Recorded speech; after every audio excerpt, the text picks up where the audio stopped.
Hello everyone, it's Nanette with Do What You Love here in Northern California. Today's video is extra special because we are joined by Sabrina, the owner and co-founder of Succulent Obsession, based here in Fairfield, California. Thank you for joining us, Sabrina. Thank you for having me. I actually first met Sabrina last year when I came over to purchase a graptoveria. And that specific graptoveria I used in one of my videos to show how to propagate through water. I still have that graptoveria. Do you? Yes, and it's Wow. still thriving and has been giving me lots of babies.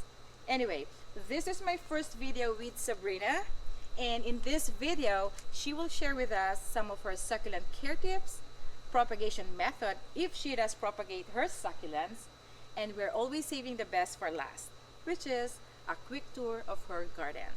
So this video is something not to be missed. Stay tuned. And I, for one, really excited to learn something from an expert. So let's get started.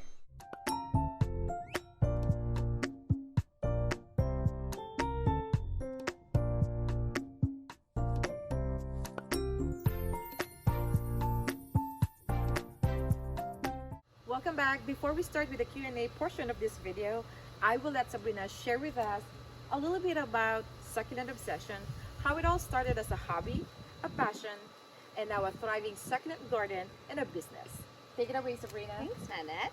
Hi, I'm Sabrina, the owner and founder of Succulent Obsession here in Fairfield, California. I am a home-based business and open by appointment. My love for succulents started when my mom gifted me this beautiful Graptopedilum ghost plant. I planted it, I neglected it, and I came out to find that it didn't die. It was thriving and it was multiplying. And from that point on, my love for succulents evolved. This little plant here bleaches out pink in the sun, and in the shade it's green, blue, and blooms beautiful yellow flowers. This cutting's actually from our mother plant that's over 10 years old, and something about this little guy just melts my heart. I love it, and it's the beginning of my story. I get to do what I love every day, being in the garden, meeting lots of people, sharing my passion and love for succulents with everyone. You can find me on Facebook at Succulent Obsession, Instagram at Succulent Obsession by Sabrina, and on my website at succulentobsession.com. If you'd like to schedule an appointment to come see my beautiful garden and plants, you can schedule one right on my website. I'm open by appointment. What a beautiful story. Thank you, and great information. I will also include all the links below for her website, Facebook page, and Instagram in the description box below. So as you can tell, we switched area. We are now in the part of Sabrina's nursery here, and we are surrounded with beautiful succulents, just colorful. So are you ready for my questions? I'm Because ready. I have a bunch for you. Okay. This might be a difficult question. Do you have a favorite succulent? I don't know how you can answer that. Well, there are so many to choose from, and besides my favorite love of the ghost plant that I showed you earlier, I absolutely love the ruby necklace. Super fun plant, grows really quickly, gives you off little daisy yellow flowers, and then so in the shade it's green, and this is part sun, part shade, and then in full sun it's like drops of red grapes. Wow. And it's one of my favorites. So beautiful, super strong, very hardy, and lasts through our winters as well. And with the winter, it gets really, really, really purple. It's beautiful. Let's talk Thanks. about sunlight. Well, I have been observing, walking around, and I noticed that all your succulents are very, very colorful. What is your secret? Stress. Stress. Stress on plants is fantastic. The stress will bring out all the colors of the succulents that they have. Sometimes they're hiding and you don't even realize they're going to change color. And you can also withhold the water. So that stresses it out, and then excessive heat does it as well. And also in the winter when it's cold, the ones that can tolerate the cold will get stressed out, just like this one does, and turn purple. Fantastic. Yeah. And they say that if it's a newly planted succulent, you have to transition them. How do you do that when you just newly planted your succulent? If you're going and finding a succulent that you love, you come home I would put it in morning sun only just to get it started, because if it doesn't tell you how the lighting is supposed to be, that's always a safe guess. All my succulents here, I rotate them daily, so they're getting morning sun, afternoon sun, heavy shade. So by the time you get them home, they should be acclimated to go into your garden. A lot of things that say they can be put in full sun, sometimes the full sun is even too strong for that. So morning sun when you're not sure, and then just kind of transition them. One of the challenges that we have is having our succulents burn from too much sunlight. Yeah. Do you have to deal with that? And if you did in the past, how did you fix it? Yeah, so sunburns on succulents is a thing, and it happens when the sun is just so strong that they just can't tolerate it, so they do get burned edges, crispy edges. You can remove those leaves. The plant itself is not dead unless the whole thing fries and it's a complete loss, but usually you can remove the burned leaves. New growth will not have it, and it's just part of these plants. So typically the ones that are variegated with a lot of yellows and greens that can do heavy morning sun can't necessarily always do the heavy. I'm sure a lot of people watching out there would like to know about your watering techniques. Can we talk a little bit about your watering technique? Absolutely. So I like to use the shower setting on the hose, and I like to deep water. I like to water till the water comes out of the bottom so that I know they got a really good drink. You can see the water come out of your potted plants, but in the in-ground, you just want to do a nice deep saturation to know that the water went all the way down to the roots. I think I'm doing the right thing. I am doing the same method and I call it soak and dry, but I think it's the same concept. Same concept. Have you overwatered any of your succulents in the past or underwatered? Underwatered, yes. If I go away, I'll water before I leave, and they can go 2, 3, sometimes even 4 weeks without water, and I come home and everything still looks great. I have overwatered. In the beginning, I would use planters without drain holes, and I try to make my own drainage system with rocks, but sometimes they got waterlogged. So if that happens, make sure you cut off all the rotted part and let it dry out and see if you can save part of the plant to regrow it. Beautiful. Yeah. What such a great advice. How about insects? Do you deal with any insects, snail, all these predators, squirrels? So I don't have squirrels here.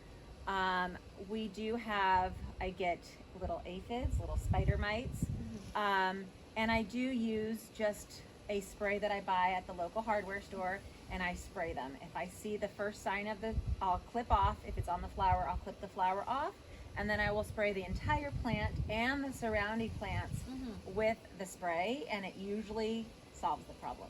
What time of the year do they usually come and visit our succulents? When it gets warm and summertime, and then plants that I like to plant a lot in one spot. I like to call that mass planting because I like instant gratification. So when they're more tightly planted together, there's not a lot of air circulation, so you do find little pockets of little bugs.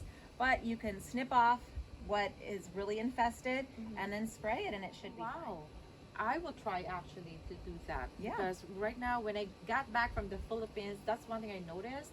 I have a lot of insects and they just destroyed some of my beauty. Another thing that I want to ask about is planting them in the ground versus planting them in the pots. I see that you have a lot of succulents in the ground and at the same time a lot of succulents in the pots. Do you have preference? I like planting in both. I love the look of potted arrangements because I could put a lot in a small space. And then I also love planting in the ground because you can spread them out and make a really beautiful lush garden. So there's really no right or wrong way. It's just preference. I like them both. Whatever suits you, right? Whatever suits you, yes. Do you have a special soil mix then? I like to use the soil mix from the local hardware store. Any succulent cactus soil will do, whatever's available. And then if I'm doing a really large planter like a wine barrel or in ground, I'll add a little steer manure in there for fertilizer. It's all natural. It works for fruits and vegetables, so I thought why not try it with succulents, and it really does the trick. And then if I'm doing smaller planted arrangements, I don't add any. It's just the straight succulent soil. do you have like a schedule when you fertilize your succulents, or you just do it whenever? If I'm doing the in-ground, it's when I'm doing my first plantings. And then yearly, I will most likely take apart the big barrels, remove some of the soil, add fresh soil, a little bit of manure in there, mix it up, and then replant. Fantastic. Yeah. Fantastic. Well, I have to ask my favorite topic, which is multiplying your succulents in the world of succulents, propagation. So how do you multiply your succulents? I like to do it by offset cuttings. So on a mother plant, we can just look at this one right here.